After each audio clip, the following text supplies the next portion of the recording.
Now on the D3Football.com Around the Nation podcast, joined by Brad Spencer. Brad Spencer and his North Central Cardinals going to the Stagg Bowl for the sixth consecutive season, the sixth consecutive Stagg Bowl, as they defeated John Carroll on Saturday evening by the score of 41-21. Coach, first off, congratulations. And second off, we were talking right before we got started here about, the difference between now, this being a 2-week preparation period instead of 6 days, 5 days.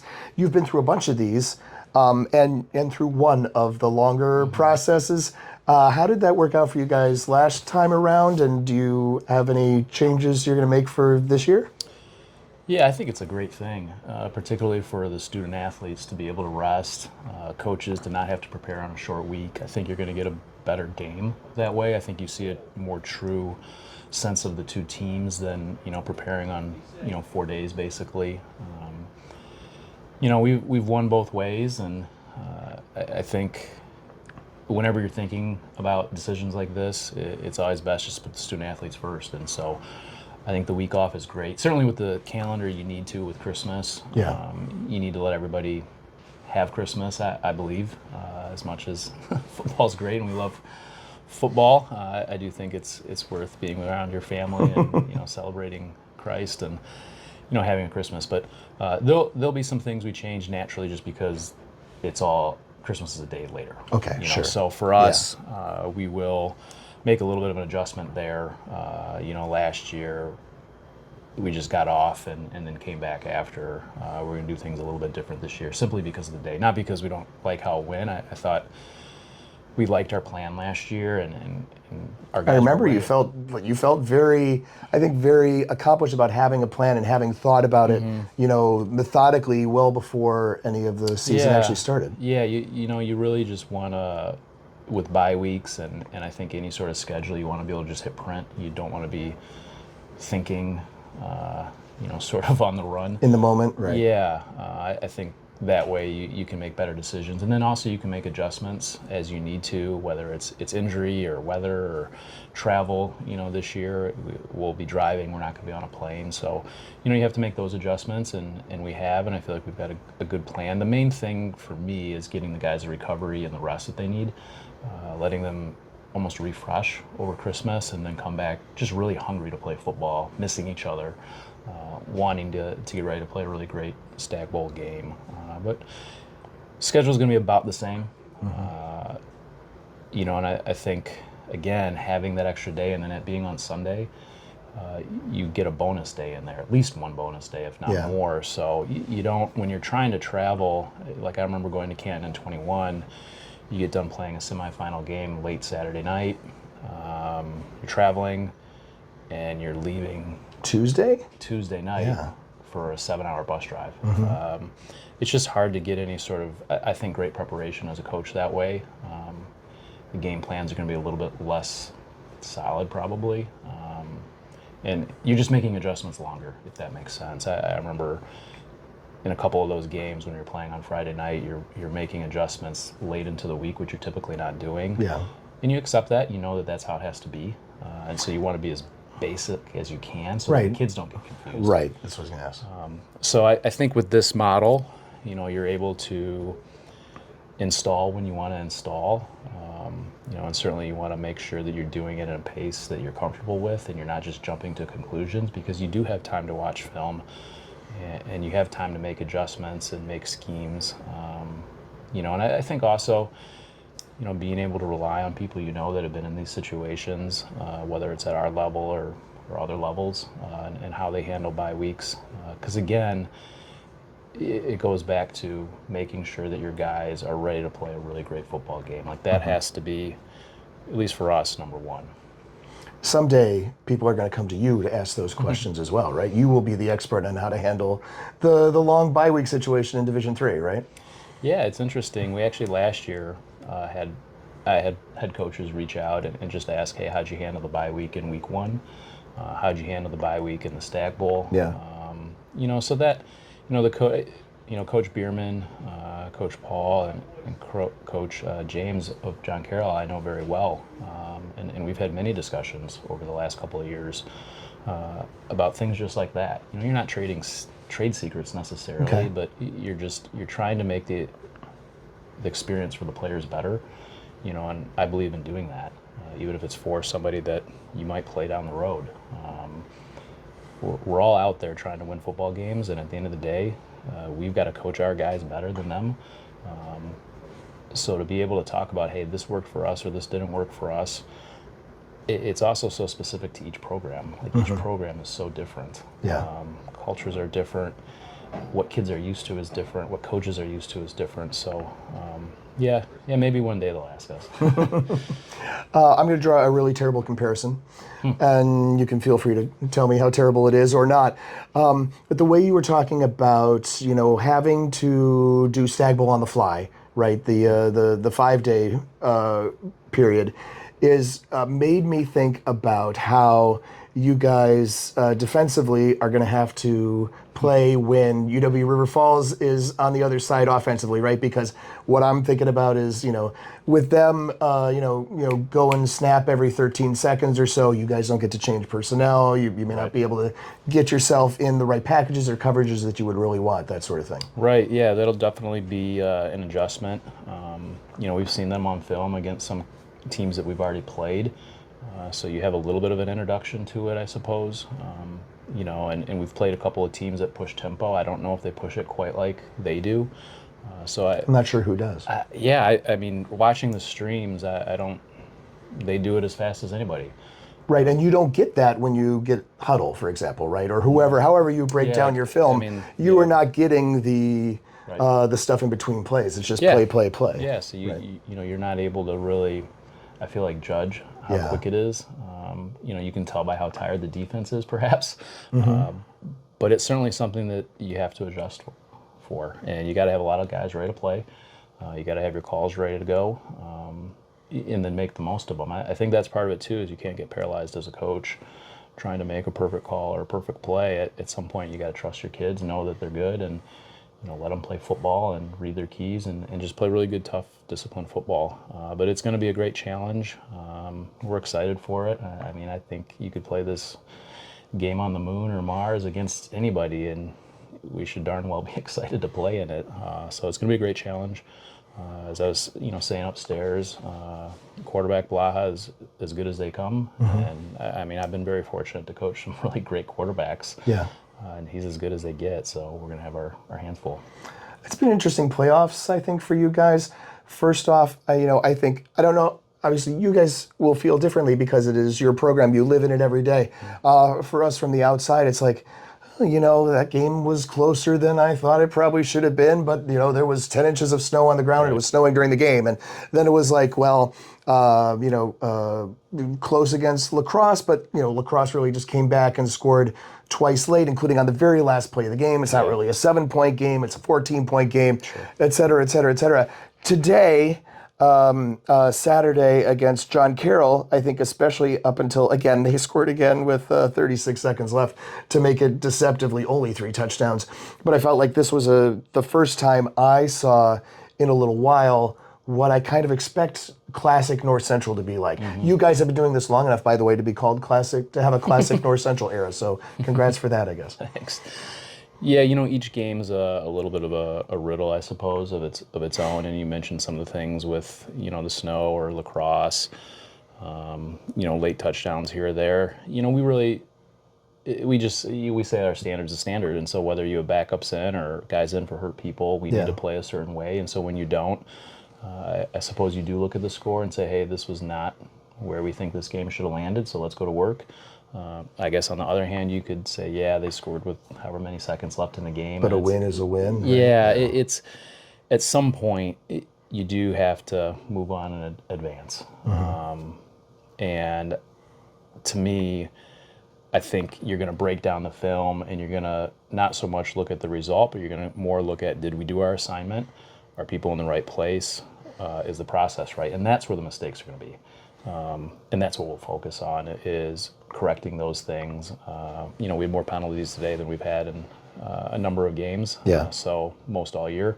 So we're going to need to correct that. But yeah, I said it upstairs. Every senior group's different. Every team's different. I think going into this year, We had a pretty good idea of where we were going to be at and the things we were going to need to improve on throughout the year, and we've been able to do that, but it might look a little bit different. That was even something that was said in a senior meeting real early on in January was, for instance, we're breaking in a new offensive line. Yeah. Our guys might play a little bit longer into the third quarter, fourth quarter than we traditionally have. And we've seen that play out, but at the same time, we're still getting to the result that we want, and I think, like you said, a win is a win. That's what's most important. But, for us, it's really not about, they should have scored 14 points or 7 points or whatever. Right. It's more, let's correct the things that we need to correct. Let's make sure that we're getting better for next week. I think that's what's really important, is just continuing to find ways to get better in the playoffs, not just be a team that goes out there and well, this is what we are. I don't like that saying, like, well, this is what we are at this point of the season. I get it. There's some truth to it, but at the same time, if we're trying to maximize this time with these seniors, we need to be getting better in some way every single week. Running game has been, have kind of a bit of flux, but now have had Donovan McNeil back for the past couple of weeks. Saturday night, 18 carries for 160 yards. He didn't get in the end zone, but he averaged almost 9 yards a carry. Is this the group that you would want to run with, so to speak?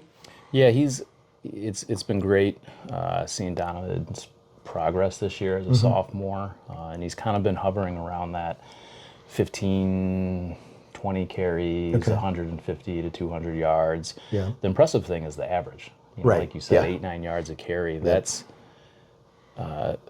demoralizing to a defense.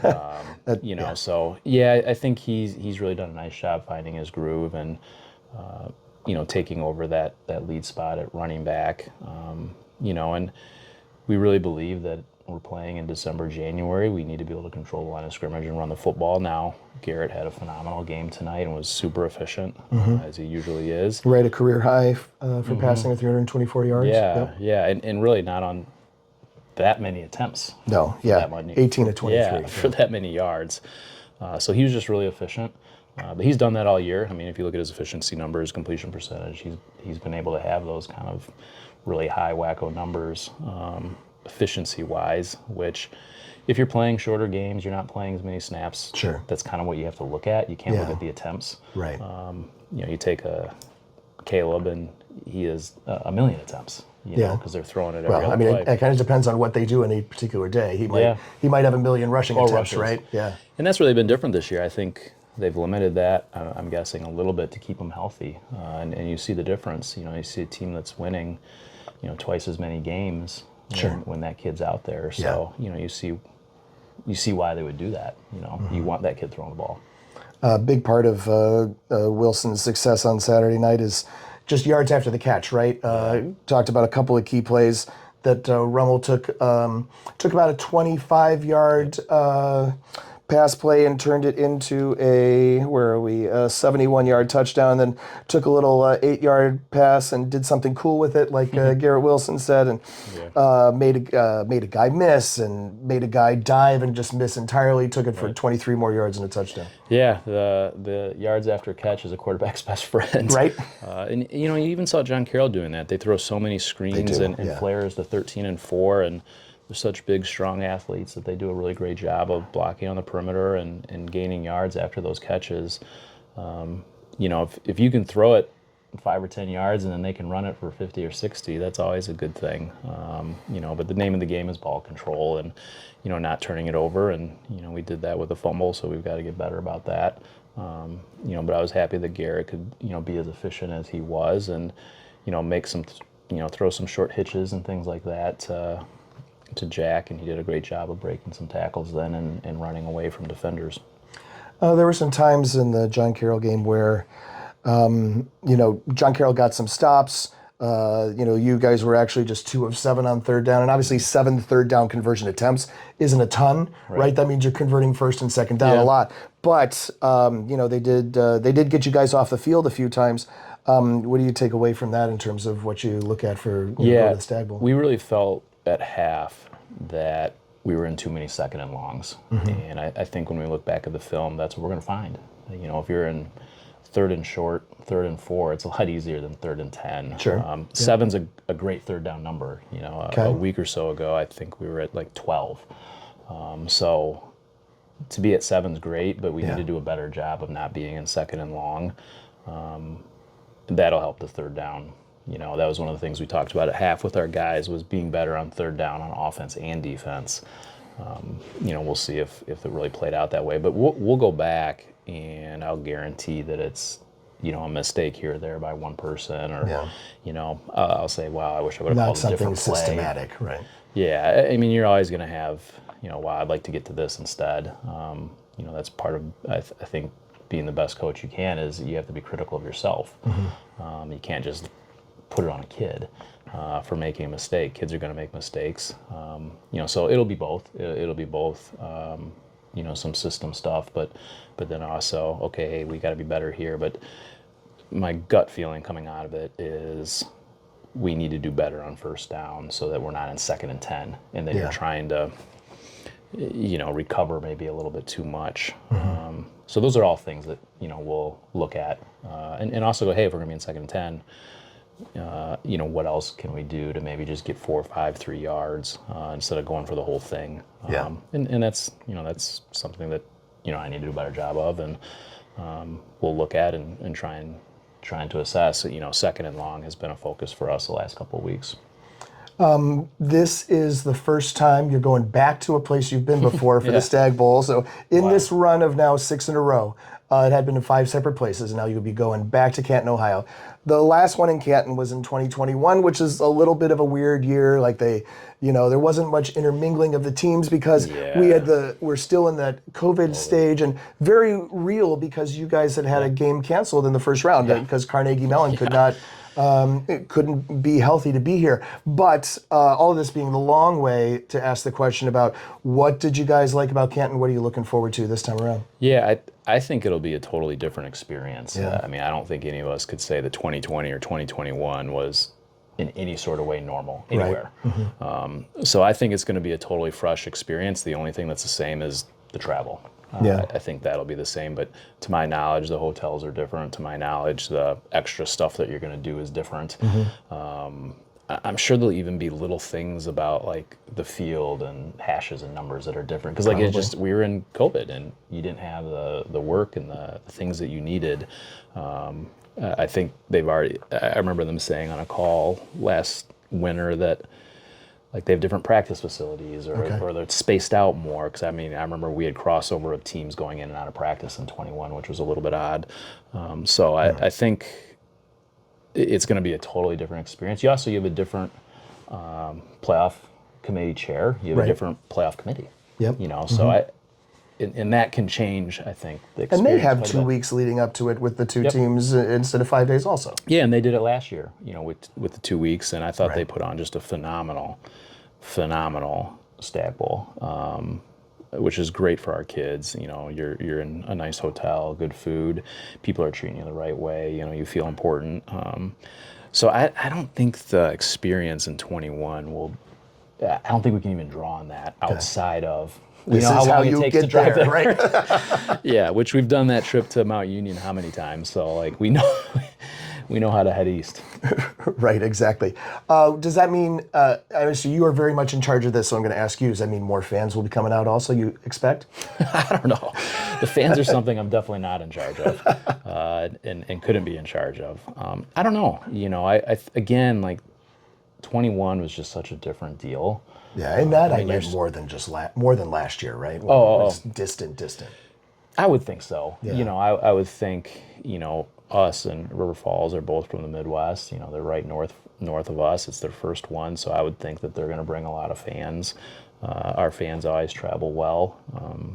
And I do think the Hall of Fame is a draw. Yeah.